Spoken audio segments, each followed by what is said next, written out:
The Canon 80D has two different functions how to take time-lapse videos internal. So two internal intervalometers.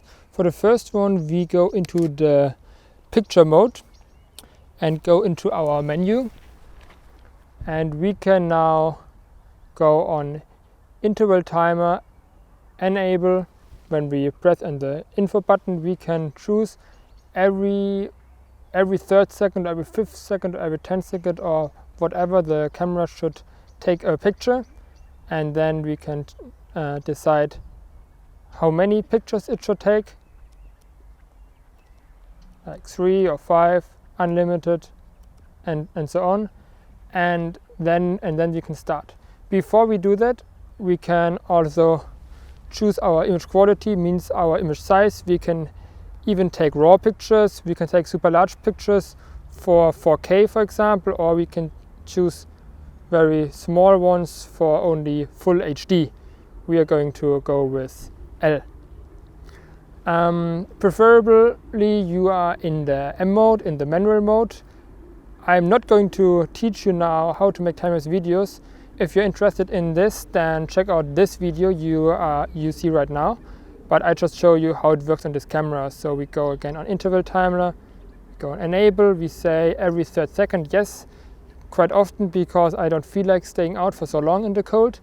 And we are going with unlimited because you can always stop it at any point of time. Now we go on set, and now we can start it. And the camera will now take pictures every third second.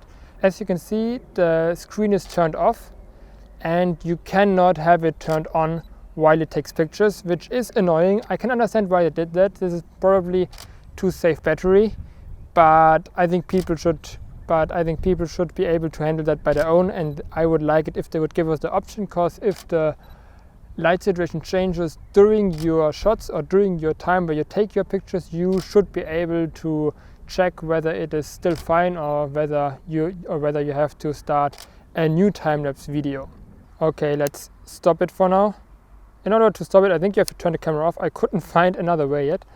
And now we got all these pictures here.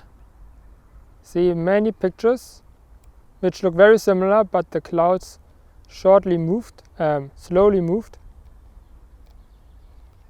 so on. And now we would have to put those pictures into our editing software, or maybe even do some color adjustments or whatever we feel like doing, and then put it into our editing software and then work on it. But if you don't have an editing software with which you can do that, or if you just don't want to spend the time on it, then there is another option to make time-lapse videos with this camera. For that we go into the video mode. Okay.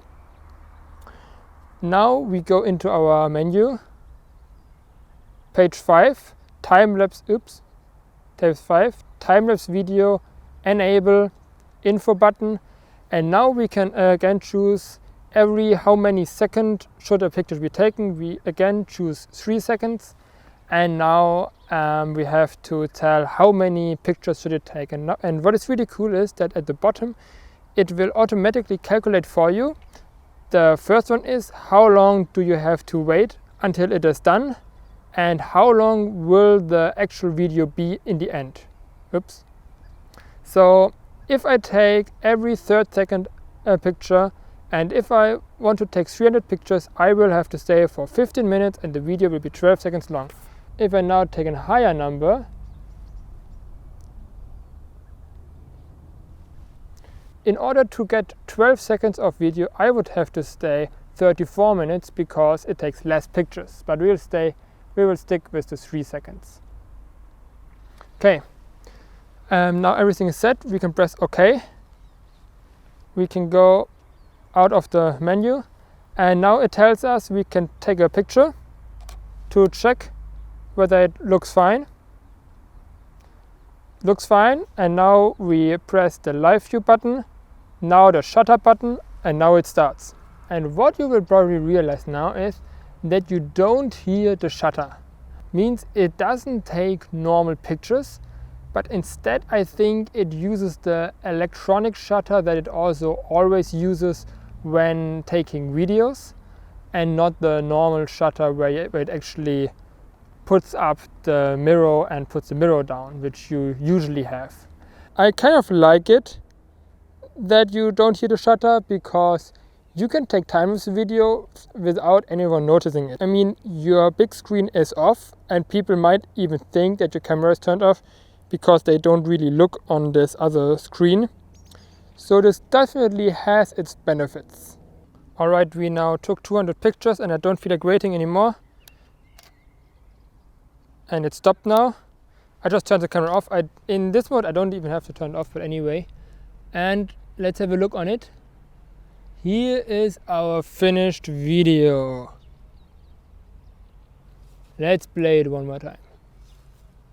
Awesome, awesome. So what it does is that it automatically makes a time-lapse video out of it, which of course had its advantages, because you don't have to do any work of it afterwards, but of course you are not flexible in making your own adjustments. For example, the video will be automatically taken in full HD, and what I usually like to do is to take the video in a higher resolution and then do afterwards some zooming out, zooming in, or some pans, which I could do because I have the pictures in a higher resolution.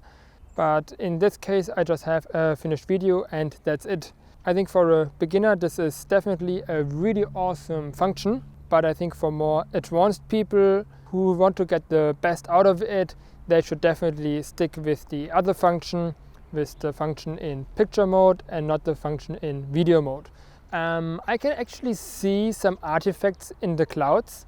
So it looks like when doing the processing, even though the video has 88,000 kilobit, it still did too much processing to stay without artifacts.